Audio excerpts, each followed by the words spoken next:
Hey everyone, so here is the last video of the Lake Isle of Innisfree.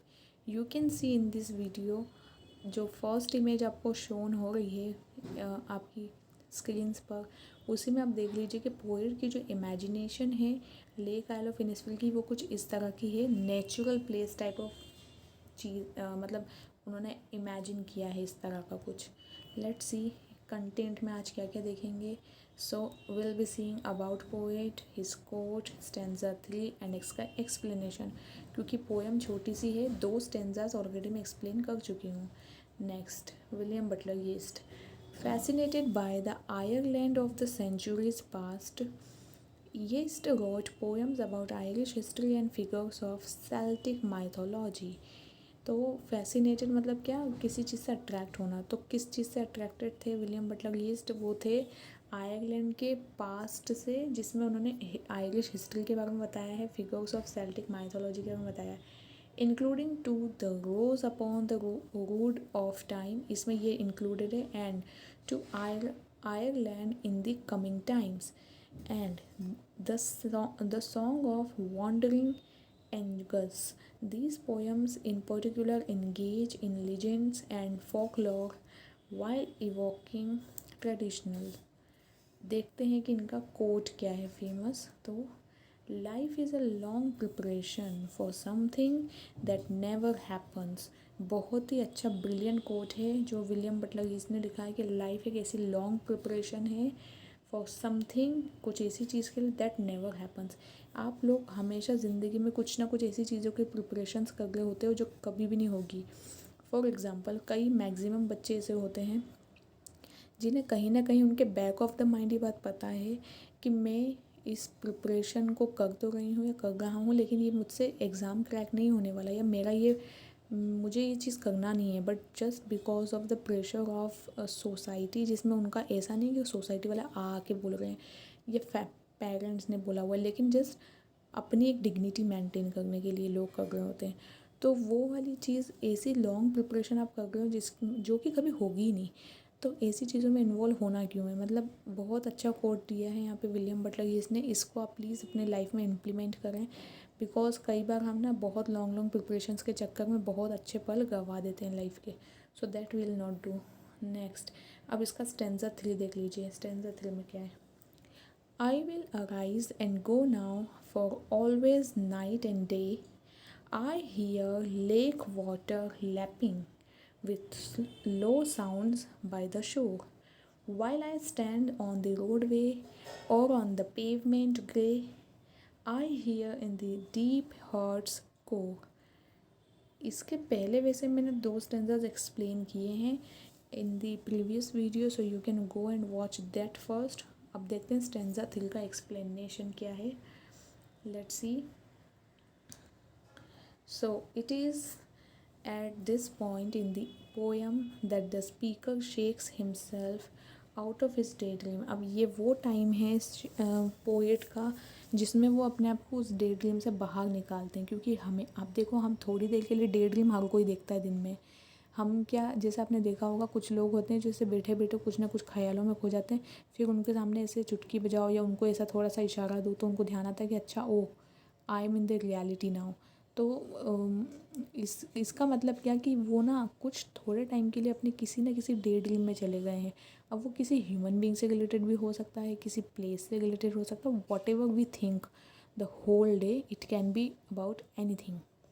सो वो इस वाले stanza में ना, जो विलियम बटलर येट्स थे, वो उस डे ड्रीम से बाहर आ चुके हैं, in which he has described the scenes on the lake isle of Innisfree, जिसमें उन्होंने लेक आइल ऑफ इनिसफिल के सीन्स डिस्क्राइब करे हैं ना, उस थॉट प्रोसेस से वो बाहर आ गए हैं, उस डे ड्रीम से बाहर आ गए हैं।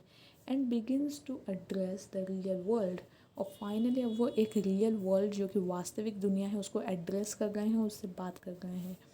Once again he states he is going to leave for the isle। तो अब वंस अगेन वो ये बोलते हैं कि अब वो उस आयल को, उस आइलैंड को लीव मतलब छोड़ने जा रहे हैं। reinforcing the importance of the other uses of go in the first quatrain। अब reinforcing मतलब उस इम्पोर्टेंस को, वो जो गो वर्ड आपको बताया था ना, 2 बार आया था पोएम में स्टार्टिंग स्टेंजा में, तो उसकी इम्पोर्टेंस को फर्स्ट स्टेंजा से लेते हुए वापस से गो वर्ड यूज़ किया है। This constant repetition of the action of leaving his home to create a new one presents the question of is he actually ever going to go. मतलब ये जो गो वर्ड उन्होंने बार बार रिपीट किया है, रिपीटिशन हुआ है इसका, उससे ये क्वेश्चन अराइज होता है कि क्या एक्चुअल में he is going to go, क्या वो सच में जाना चाहते हैं। Has this dream been something he is now going to realize. तो क्या ये वही ड्रीम है जो कि अब उनको रियलाइज़ होने वाला है, और does it only exist in the mind, या फिर सिर्फ ये माइंड में एग्जिस्ट कर रहा है। जैसे कि पूरी पोएम ऑब्वियसली माइंड में ही इमेजिन की है उन्होंने, और वो वहाँ उस प्लेस में imaginary as an imaginary person ही गए हैं, राइट। तो ऐसे ही ना एग्जिस्ट भी, ये जो जाने वाली चीज़ है वो भी क्या माइंड में एग्जिस्ट करती है। These questions remain pertinent as the poem concludes, और यही क्वेश्चंस कंटिन्यू रहते हैं हमेशा। आगे देखते हैं, इसका एक्सप्लेनेशन आगे भी है। येस्ट continues the stanza by telling the reader that the speaker hears the water lapping. अब येस्ट जो है वो बताते हैं अपने रीडर्स को कि किस तरह से वाटर लैपिंग मतलब क्या पानी के ऐसे गिरने की आवाज़ आ रही है at the shore all day and night. कहाँ पे, वहीं लेक आइल ऑफ इनिस्फ्री में, क्योंकि वो जा रहे हैं ना वहाँ से, तो वो एक एक चीज़ को बारीकी से ऑब्जर्व करते हुए जा रहे हैं। This dream has become a mantra, it is the an obsession that has come to haunt him. तो ये जो ड्रीम है ना, ये एक तरह से एक मंत्र बन चुका है उनके लिए, एक ऐसा ड्रीम ऑब्सेशन बन चुका है जिससे वो बाहर नहीं आना चाहते। And it is no more prevalent than when he stand on the roadway और द पेवमेंट ग्रे। तो ये it is not more prevalent, मतलब ये इससे ज़्यादा प्रिवलेंट मतलब जैसे कंटिन्यू हो पाना किसी चीज़ का, या फिर और ज़्यादा प्रसिद्ध हो पाना, तो ये और ज़्यादा नहीं चल पाएगा ऑन द रोड वे और द पेमेंट के लिए। मतलब अब कितने टाइम तक कोई डे ड्रीम में रह सकता है, आप सोचिए ना। जैसे हम कभी तो हमें रियलिटी में आना होगा, हम ज़्यादा से ज़्यादा डे ड्रीम अगर देख भी रहा होगा, मान लो फ्री भी हैं तो 1 घंटा 2 घंटे तक देख लेंगे डे ड्रीम, वैसे तो इतना टाइम भी किसी को नहीं लेता है। तो ये बाहर आने की कोशिश कर रहे हैं। It is now evident that the speaker is wishing to escape the world, escape a world that is antithetical to his ideas of peace and happiness. अब वो उस प्लेस को भी उस प्लेस से एस्केप मतलब उससे बच के निकलने की कोशिश कर रहे हैं, किस प्लेस से, that is antithetical to his ideas and peace and happiness, जो कि पीस एंड हैप्पीनेस वाली जो चीज़ है ना उससे बियॉन्ड है। It seems that the speaker lives in a city at least somewhere in which he is surrounded by roads, pavements, both of which are classical manifestations of nature। तो ये जो poet है यहाँ पर, it seems the speaker lives in a city, एक ऐसी city में रहते हैं, ऐसा दिखाने की कोशिश की है जहाँ पे कि वो पूरे टाइम किससे सराउंडेड है, रोड्स, पेवमेंट मतलब रोड पे जो फुटपाथ होता है वहाँ से, both of which are not classical manifestation of nature, जो कि क्लासिकल मैनिफेस्टेशन नहीं है। ओके, अब ये लास्ट है इस स्टेंजा 3 का last explanation. The poem concludes on a very sober note. The poem's last line, I hear it in the deep heart's core, refers to the sounds of waves lapping on the shore. तो शोर मतलब क्या, वो जो सी शोर नहीं होता है, समुद्र का किनारा, उस सी शोर पे आके जो पानी ठहर रहा है उसकी लेपिंग, उसकी आवाज़ की बात की है। The haunting images of the lake isle of Innisfree, जो डरावनी सी इमेजेस कुछ कुछ हैं लेक आइल ऑफ इनिस्फ्री की, are heard not in his head but in his heart. अब उनको उन साउंड से डर भी लग गया है। The reader is left with unanswered questions regarding the reality of the speaker's plan to go now. अब उनको ना वही समझ में नहीं आ रहा कि क्या उनको जाना है या नहीं जाना है, तो एक क्वेश्चन अराइज हो गया। To go and go to the Innisfree. Will the speaker ever make it from his current home to the peace he needs to achieve happiness?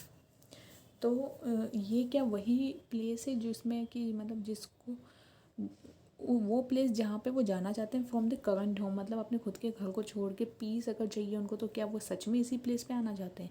All in all वो अपने ही जो उनका फर्म डिटर्मिनेशन था ना starting stanza में, उसी पे doubtful होते हुए इस पोएम को एंड किया है उन्होंने। और will he remain in his city और टाउन, और क्या वो अपनी सिटी या टाउन में रहेंगे? Struck in a fantasy day dream he will never realize, एक ऐसे डे ड्रीम को रियलाइज़ करते हुए जो कि कभी हो ही नहीं सकता। So this was all in this poem. I hope you enjoyed it. अगर आपको इसमें मतलब इसके पहले वाला वीडियोस देखना है तो एक्चुअली इसमें प्लेलिस्ट मैंने बना के रखी है क्लास 9 की, in that you can go and watch it. Thank you for now and have a nice day.